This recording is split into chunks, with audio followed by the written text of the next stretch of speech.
J'aimerais ça aussi qu'on parle de comment se fait que ça a terminé avec TVA Sport parce que ça allait bien pourtant.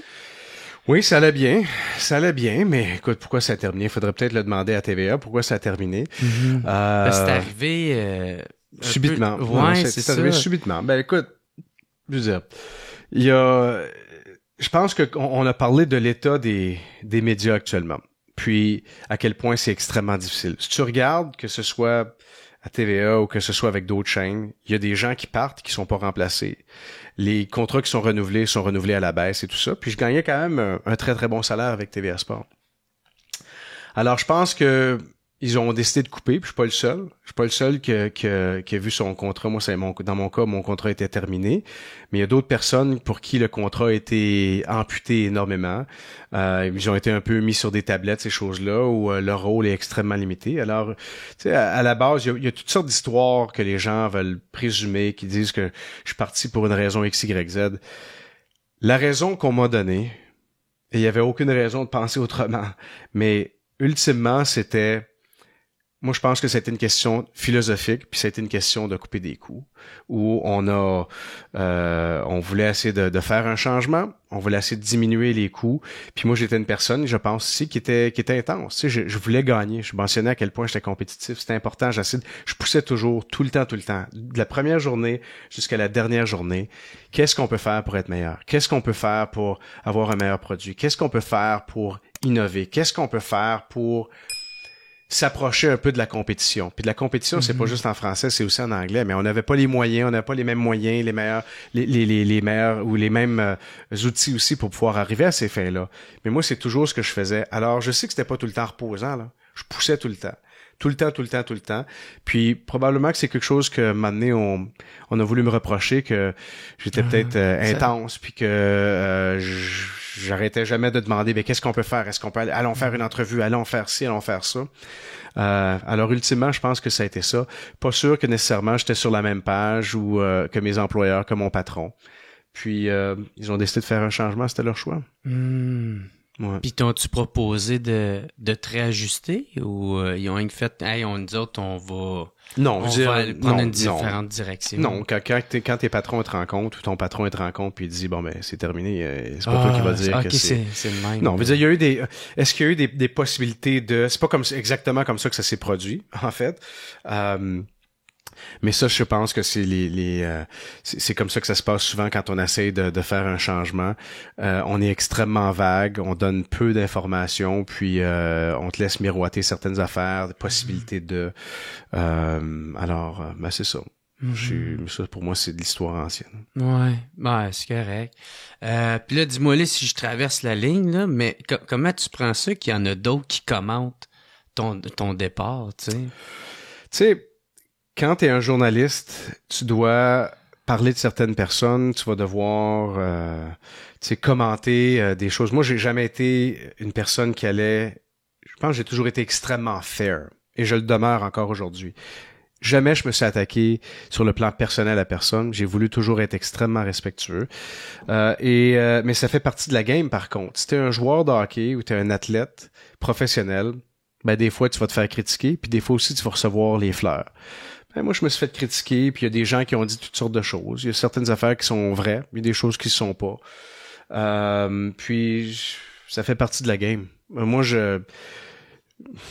honnêtement, je m'en fous. C'est peu important pour moi. Je me suis, je pense, trop longtemps préoccupé de ce que les gens pensaient, puis de ce que les gens disaient, puis l'image, l'apparence. Quand tu travailles à la télévision, puis comme je te disais, t'es évalué sur les codes d'écoute, t'es évalué sur la performance d'une émission de tout le temps, puis t'es un peu le chef d'orchestre.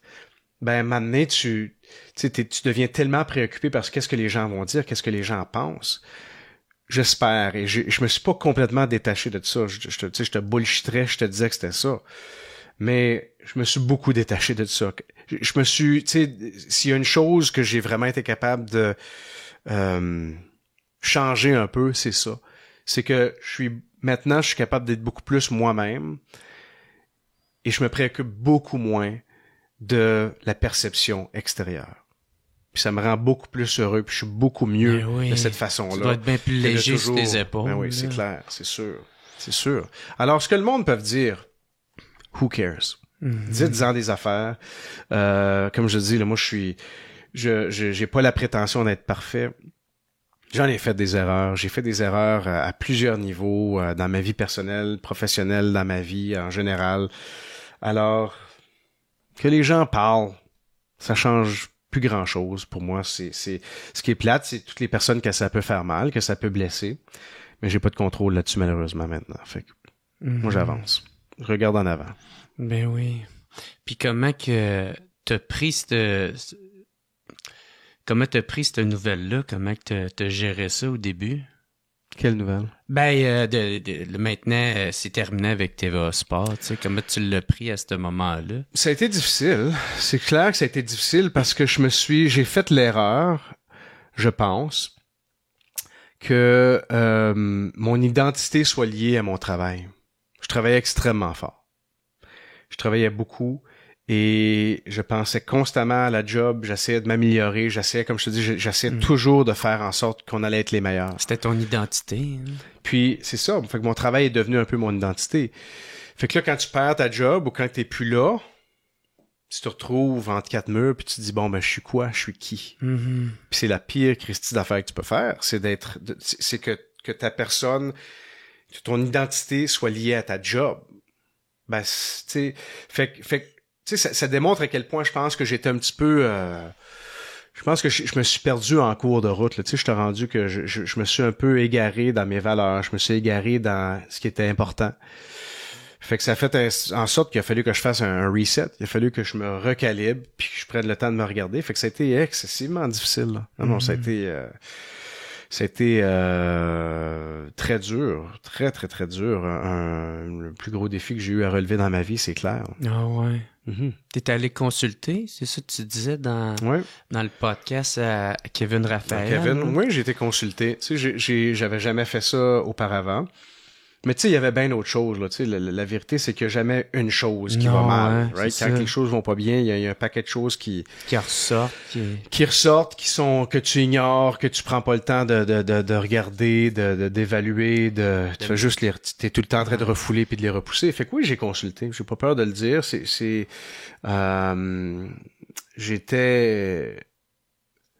dirais que j'étais à ce point perdu que je savais pas des choses de base de la vie, là. Tu penses quoi de ça? Tu sais, Jer, c'est quoi ton opinion sur telle affaire? Puis c'est quoi les choses la plus importante pour toi? Tu sais, quelle valeur est la plus importante? Tu sais, des choses simples, des fois. Et puis moi, on me posait des questions, j'étais comme, j'avais aucune raison. J'avais aucune réponse. J'étais pas capable de vraiment établir ou de mettre le doigt sur qu'est-ce que je pense de telle chose, ou c'est quoi qui est, tu sais, c'est quoi mon opinion sur certaines choses. Alors, il a fallu, on dirait que je me rebâtisse, puis que je me remonte, puis que je me pose des questions sur, tu sais, sur bien des affaires, que je m'intériorise, puis que je fasse un genre de bilan sur qui je suis, où je m'en vais. Je suis une bonne personne, je suis pas une bonne personne. Une grosse remise en question. Ouais, une grosse remise en question, c'est sûr. Puis je te dirais que c'est un travail maintenant que je continue de faire. Là. Je pense que quand tu fais des choses comme ça, tu décides de devenir ou d'essayer d'être la meilleure version de toi-même. Puis, alors, c'est ce que j'essaie de faire. Tu sais, je sais que c'est extrêmement cliché de dire ça, mais dans mon cas, c'est vraiment ça. Là. J'essaie juste d'être une meilleure personne. J'essaie d'être, de semer le bon le plus possible autour de moi. Je pense que j'ai toujours été une bonne personne, j'avais un bon cœur, mais ça veut pas dire qu'à un moment donné, tu te perds pas. Puis moi, dans mon cas, je me suis perdu. Ouais. Tu disais dans le podcast à Kevin Raphaël aussi que ton ego dans ces moments-là, tu sais, c'est ton pire ennemi. Là, tu sais. Ben, l'ego en général. L'ego peut être bon, là. Tu sais, je pense que l'ego, ça peut être une bonne affaire. L'ego peut te forcer des fois ça peut te donner de la drive, ça peut t'amener à vouloir te dépasser, ces choses-là. Fait que je suis pas en train de dire que l'ego, c'est complètement négatif, mais c'est clair que l'ego, à un moment donné, peut aussi te nuire, peut énormément te nuire, puis là, tu te vois peut-être plus gros que t'es. Moi, j'ai jamais été une personne qui se pensait meilleure que les autres, ces choses-là. C'est juste que je pense que j'ai juste perdu un peu un certain équilibre. J'étais un peu trop vers le travail. J'étais un peu trop porté vers, tu sais, certaines choses comme ça. Et ça a fait en sorte que j'étais complètement débalancé, déséquilibré. Puis, alors oui, mon ego, clairement, a pas été, je pense que c'est quelque chose qu'il faut simplement se rendre compte qu'on en a tous un ego. Je pense qu'en général, les gens ont pas mal tous un ego, mais il faut que tu fasses attention que ton ego te contrôle pas. C'est là que tu penses que peut-être c'est là que tu t'es perdu? Peut-être, mais comme je le disais tout à l'heure, je pense que c'est un concours de circonstances. Là. Ouais. C'est bien des facteurs. Là. Il y a beaucoup de choses qui ont fait en sorte que je me suis, dans mon cas, j'avais probablement, la vie des fois va te faire des cadeaux empoisonnés. Puis aussi étrange que ça peut sembler, je pense que mon départ, moi, de la télévision, est un cadeau d'une certaine manière, parce que ça m'a quand même forcé à trouver un miroir, à regarder dedans, à me regarder moi, puis à me réévaluer, puis de m'éloigner de toute la bullshit, de m'éloigner de toutes les... Tu sais, des fois, il y a des histoires qu'on se raconte, ou il y a des mensonges qu'on va se dire. Ben moi, je me suis éloigné de ça, puis je me suis dit, OK, bon ben, c'est quoi les histoires que je me raconte qui sont pas vraies? Je veux me confronter. Je veux me confronter. Je me suis confronté solide, là. Ça, je peux te dire une chose. Je me suis vraiment, vraiment confronté solide. J'ai complètement tout remis en question dans ma vie. Tout. Puis, ça fait en sorte que je pense que je suis plus fort aujourd'hui. Maintenant, j'ai encore bien des choses à corriger. J'ai encore bien des choses à améliorer. Mais je suis... moi, je suis convaincu que je suis sur la bonne voie, en tout cas. Je suis convaincu que je suis... que le gars que tu vois ici aujourd'hui, c'est vraiment moi, là. C'est moi. Je suis pas ici avec un personnage. Je suis pas ici pour essayer de te vendre quoi que ce soit. Je suis pas ici pour essayer de t'impressionner. Honnêtement, si à la fin de notre rencontre, tu me dis « c'est qui ce gars-là? » Puis well, so be it. Je peux pas contrôler ça. Je sais vraiment pas. Puis ça, c'est une chose que je me suis rendu compte après avoir fait autant de la télévision pendant aussi longtemps, c'est qu'à un moment donné, tu présentes une version de toi-même, ou tu présentes la version que tu penses que les gens veulent de toi. Ah, ça doit être ça fait en sorte que tu te lèves, là, puis t'es à chaque jour. Puis pas que je suis pas en train de dire que j'étais pas moi-même. Au contraire, en général, j'étais moi-même. Mais je veux juste dire que tu deviens un peu un personnage quand même. Ouais. Tu deviens un personnage dans ta vie. Le problème avec ça, quand tu deviens un peu un personnage, c'est que là, le personnage que tu joues, c'est pour essayer de plaire à tout le monde. Mais t'es en train de te complètement trahir toi-même. T'es pas toi-même. Et ça finit par te jouer des tours. Puis c'est là que l'ego embarque, puis tout ça, là. Puis à perdre l'équilibre, justement. Il y en a plus d'équilibre, là. Mané, il y en a plus. Il y en a juste plus d'équilibre. Ouais. Puis t'es pas capable de... À cause de ça, t'as de la misère à vivre dans le moment présent. Fait que t'es toujours projeté vers « Ah, fuck, j'ai fait telle affaire. » Ben non, telle chose s'en vient. Ou fait que t'es juste plus capable d'être là.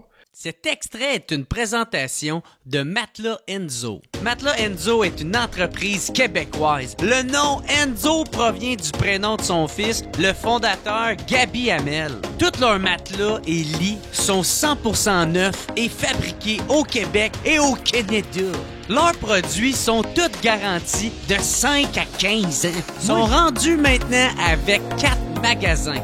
Victo, Drummond, Saint-Hyacinthe, Sherbrooke. Niaise pas, puis pour ton nouveau matelas, choisis Matelas Enzo.